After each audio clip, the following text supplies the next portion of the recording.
Morning, everyone. The House continues to listen to the American people and focus on their priorities. Next week, we'll take up a balanced budget that puts the middle class first by expanding opportunity, not government. Our budget is about the future.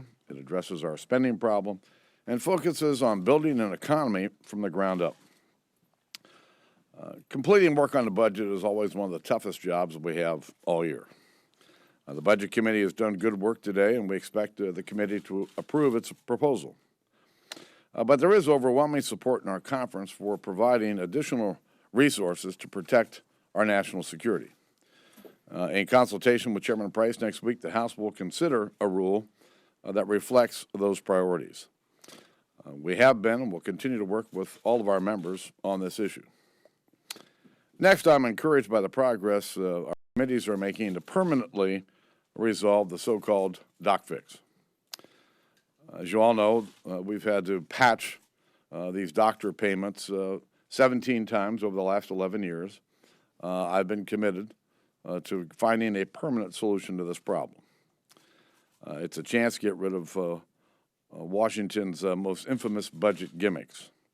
But it's also an opportunity to make structural reforms to Medicare that mean better health care for seniors and real savings for taxpayers. And again, I'm encouraged by what we've seen and hope we can solve this problem once and for all. On Benghazi, as I said on Tuesday, Secretary Clinton must hand over her email server to an independent, third-party arbiter. In terms of who that could be, Chairman Gowdy has already discussed a few examples: a federal inspector general, a retired judge, a professional archivist. All of those choices would be eminently fair and reasonable. And we need the Secretary to do the right thing here so that we can get to the facts about what happened before, during, and after an attack on our people. Lastly, let me congratulate my friend Benjamin Netanyahu on his party's victory this week. The Prime Minister recognizes the grave threats that we face from radical Islam and from Iran. That's what he talked about in his speech to Congress. This is an opportunity to renew our commitment to confront these threats and, of course, to continue to strengthen the bond between Israel and America. Speaker Boehner, in the House GOP budget, you guys repealed the Affordable Care Act. Recent data shows that it now covers over 16 million people.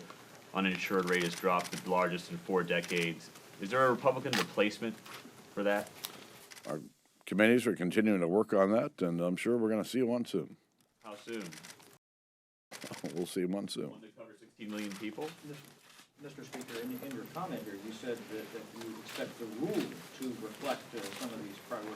That's correct. Can you elaborate on that? Are we going to see, because of the vote problems in the committee, a self-executing rule or something? And then, second part of the question, are you fearful if you do something like this, some of your members will revolt because they say this is some of this parliamentary chicanery that goes on? No, I think listen, Chairman Price and the Budget Committee have done good work.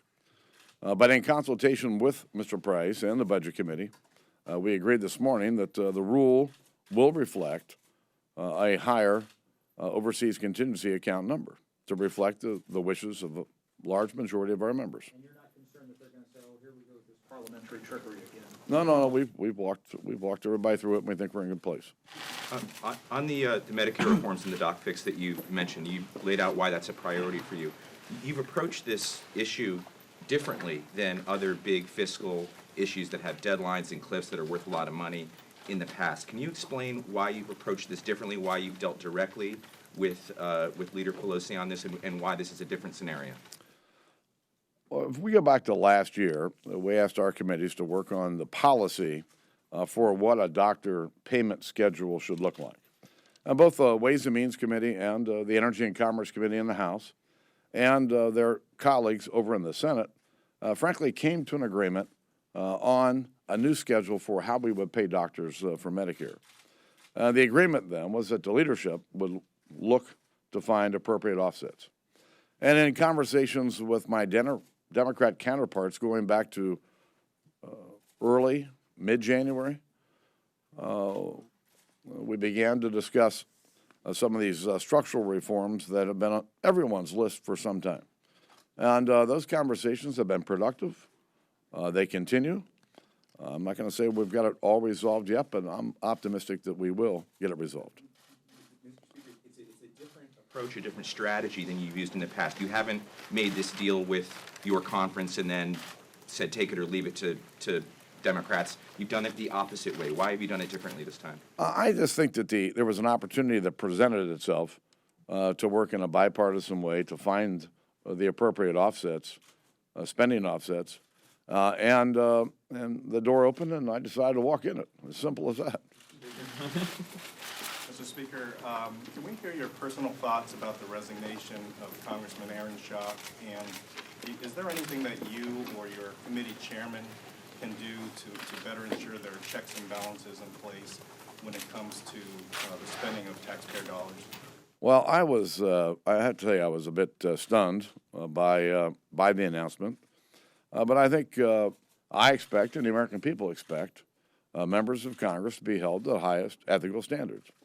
And I think Mr. Schock made a decision. Frankly, I support the decision he made. I do think there are ample controls in place to deal with the allegations that are involved here.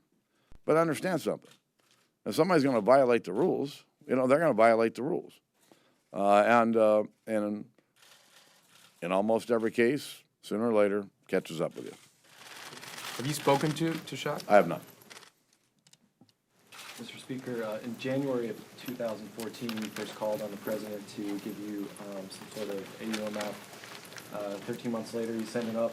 It's been 5 weeks. I'm wondering what sort of pace and timeline you've got in mind here for the House to consider. The committees are continuing to do their work, continuing to have hearings, and when we have more to report, we will. Thanks, everybody. Well, all right, one more. Given the Prime Minister's victory in Israel this week, do you feel vindicated about your invite to him that went around the administration?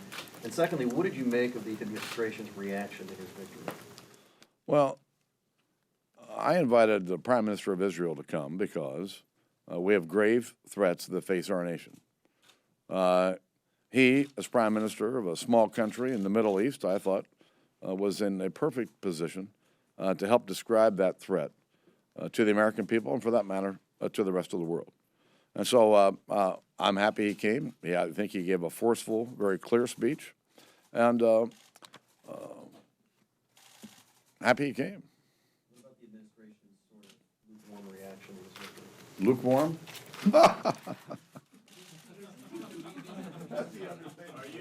Are you Xavier?